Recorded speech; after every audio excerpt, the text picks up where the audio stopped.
बिस्मिल्लाहिर्रहमानिर्रहीम। प्यारे भाई और बहनों, अस्सलाम वालेकुम वरहमतुल्लाहि वबरकातुहू। उम्मीद है कि आप सब खैरियत से होंगे। मैं हूं आपका मेज़बान हकीम शहबाज हुसैन अवान। आज की इस मुख्तसर सी वीडियो में मैं आपकी खिदमत में शंखा होली बूटी, जिसको शंखा पुष्पी भी कहा जाता है, दिखाएं जरा। ये करीब से तो करीब ले आओ। शंखा होली बूटी, जिसको शंखा पुष्पी भी कहा जाता है, इसका मर्दाना अमराज में इस्तेमाल जो है वो आपकी खिदमत में बयान करने जा रहा हूँ। मर्दाना अमराज में रिक्कत मनी की सूरत में, जरियान मनी की सूरत में, सुरत अंजाल की सूरत में ये बूटी बहुत आला पाए की है।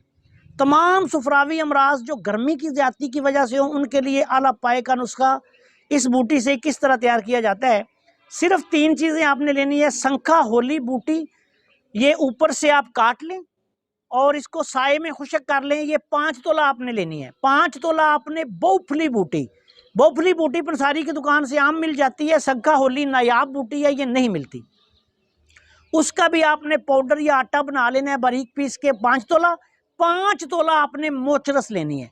मोचरस जो है ये गूंद संबल जिसको कहा जाता है, ये भी आपने लेके बिल्कुल बारीक पीस लें और तीनों चीज़ों को मिक्स कर लें। अब इसमें से आधी चम्मच सुबह शाम खाली पेट दूध के साथ आपने इस्तेमाल करवानी है।